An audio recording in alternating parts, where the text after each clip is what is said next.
ഹേ മച്ചന്മാരെ, എല്ലാവർക്കും നമ്മുടെ പുതിയ വ്ളോഗിലേക്ക് ഹാർദവമായ സ്വാഗതം. നമ്മൾ ഇന്ന് നിൽക്കുന്നത് നമ്മുടെ തിരുവനന്തപുരത്തെ മ്യൂസിയത്താണ് കേട്ടോ. അപ്പോൾ നമ്മുടെ ഇന്നത്തെ കാഴ്ച എന്ന് പറയുന്നത് മ്യൂസിയത്തിലുള്ള അക്വേറിയമാണ് നമ്മളിന്ന് പരിചയപ്പെടുത്താൻ പോകുന്നത്. നമ്മൾ പുറകിൽ കാണുന്നതാണ് അക്വേറിയം. അപ്പോൾ അതിൻ്റെ അകത്ത് എന്തൊക്കെയാണ് അവിടുത്തെ ടിക്കറ്റ് വിവരങ്ങളും എല്ലാം നമ്മൾ ഇന്ന് വീഡിയോ ഉൾപ്പെടുത്തിയായിരിക്കും.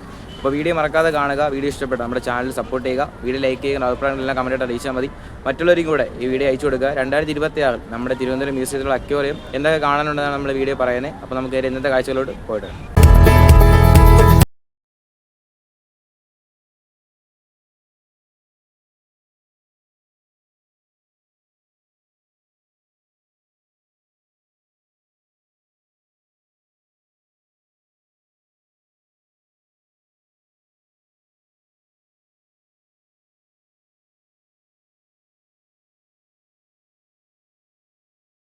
കയറി പോകുമ്പോൾ തൊട്ടടുത്തിന് എഴുതി വെച്ചിട്ടുണ്ട് അക്വേറിയം ടിക്കറ്റ് കൗണ്ടർ എന്ന് പറയുമ്പോൾ നമ്മൾ ഈ പോകുന്നതിൻ്റെ ഇടത്തെ സൈഡിലോട്ടാണ് കേട്ടോ.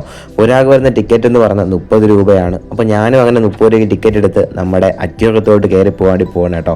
എന്തായാലും നല്ല കാഴ്ചകൾ കാണുമെന്ന് വിശ്വസിക്കുന്നു. നമുക്ക് നേരെ അക്വേറിയത്തിൻ്റെ അകത്ത് പോയിട്ട് കാഴ്ചകൾ കാണാം. നമ്മൾ കയറി വരുമ്പോൾ തന്നെ കുറച്ച് കാര്യങ്ങളൊക്കെ എഴുതി വെച്ചിട്ടുണ്ട് കേട്ടോ. എന്താണെന്ന് കേട്ട് കഴിഞ്ഞാൽ ഗ്ലാസ്സിലൊന്നും സ്പർശിക്കരുത്, അതുപോലെ തന്നെ ഏത് വഴിയാണ് ഇങ്ങോട്ട് പോകാനുള്ളത്, അതുപോലെ തന്നെ എല്ലാ മീനിൻ്റെ പേരുകളും അതാത് സ്ഥലത്ത് എഴുതി വെച്ചിട്ടുണ്ട് കേട്ടോ. ഈ കാണുന്ന ടാങ്കിൽ ഒരു മഞ്ഞ കളർ മീൻ കിടപ്പുണ്ട്. ഇതിന്റെ പേര് വന്നിട്ട് എഴുതിയിരിക്കുന്നത് ഇലക്ട്രിക് യെല്ലോ ഫിക്റ്റേഡ് എന്ന് പറയുന്ന ഏതൊരു മീനാണ് കേട്ടോ. അപ്പോൾ എന്തുകൊണ്ട് ആ മീൻ കാണാൻ നല്ല ഭംഗിയാണ്. അടുത്ത് വരുന്നത് യെല്ലോ സെവറം എന്ന് പറയുന്ന മഞ്ഞ സെവേര മത്സ്യം എന്ന് പറയുന്ന ഒരു മീനാണ് കേട്ടോ. എന്തുകൊണ്ടും കാണാൻ ഒട്ടനവധി മീനുകളുണ്ടെന്ന് തോന്നുന്നു. നമ്മൾ ഇത് കാണുന്ന രണ്ടാമത്തെ ടാങ്കാണ് കേട്ടോ. എന്തായാലും നമുക്ക് ബാക്കി ടാങ്കുകളൊക്കെ കാണാം. കുറച്ച് നേരത്തേക്ക് എൻ്റെ വോയിസ് കട്ടായിരിക്കും. നമുക്ക് നേരെ കുറച്ച് നേരം മീനൊക്കെ കണ്ടിട്ട് വരാം.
അപ്പോൾ ഫ്രണ്ട്സ്, നമ്മൾ ഇന്ന് കാണിച്ചു തന്ന വീഡിയോ നിങ്ങൾക്ക് ഇഷ്ടപ്പെടുന്ന കരുതുന്നു. അക്യൂറത്ത് കുറച്ച് മീനുകളൊക്കെ കാണാനുണ്ട്. അപ്പോൾ ഇന്നത്തെ വീഡിയോ ഇഷ്ടപ്പെടുന്ന കരുതുന്നു. വീഡിയോ ഇഷ്ടപ്പെട്ടാൽ നമ്മുടെ ചാനൽ മറക്കാൻ സപ്പോർട്ട് ചെയ്യുക. അടുത്തൊരു വീഡിയോ വരുന്നതിലേക്ക് എല്ലാവർക്കും ബൈ.